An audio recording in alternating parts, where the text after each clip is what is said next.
We are going to show how to do a sliding number line with the value that is on the slider moving along with the point. This was an element that was part of a lot of the earlier algebra-inspired documents, and now as of operating system 2 there are some easier ways to accomplish this and some slicker ways. So just to get started, what I've got here is a starting document that you can begin with. All I've done so far is put in a number line. All it is a pair of vectors. The tick marks that you see here are actually a scatter plot. You'll see scatter plot S1, and I just simply define those using sequence statements, and that allows for the tick marks to show up rather nicely, and I could then go and change them if I wanted to change things along. It's just have to redefine the lists. We've also got a line here that is going through because I'm going to want to have a perpendicular, and that'll become apparent shortly. First thing I'm going to do is show the grid and put a point on that grid using the point on tool.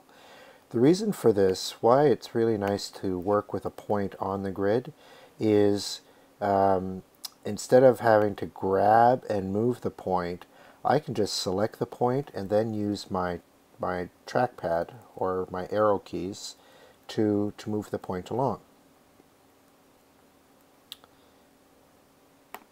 Now that that point is on the grid, I don't need the grid visible there anymore. So I'll just hide that. Okay.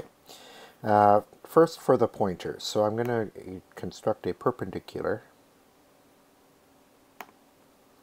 to the line, not to the vector.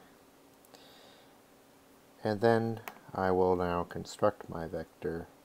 Actually, I'm going to get the intersection point first between my perpendicular and that line, so that I can now draw my vector.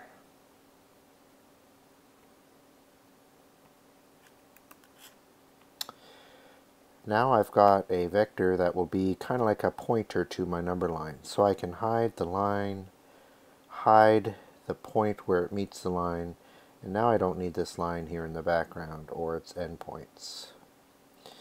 Control menu gives me the submenu, and I can hide the selection after I've selected each of those items. So here we go, and there's my number line. Now notice it moves all the way around. When we first did these, we put this point on a scatter plot, and that restricted where that point could go. The reason why I'm doing it on a grid again is so that I don't have to actually grab and move it, that I can just select and move it very easily. And so we have a way of restricting its movement, which I will get to shortly. Next, let's put the value onto this point. This is the one, this used to require a trick involving a slope measurement, and it was the most complicated trick of all the tricks, and I'm so happy that now with attaching we have a very simple solution to accomplish what we need to do. So what I want this to say is, I'm going to, first of all, I'll just label this point x equals, if that's the value of my slider, whatever it might be, and I want it to show me what is the value that it is pointing to. Now these are just text boxes, which I have pinned into place so that they are not movable. But I need a way to be able to get that value. So if I get the coordinates of this point,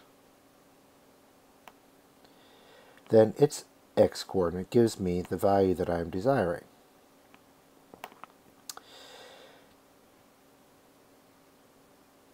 But I need that number separated from the coordinates. So I'll just use a arbitrary calculation of a single value. I use the letter Z. Calculate, point to the x coordinate, and there's the number. Now all I have to do is just attach this number to my x equals expression. Control click to bring up the submenu. Number 8 is attach, and I want to attach it to the right of the x equals. And there it is. So now as I move this along, the value goes with it. So much easier than it used to be.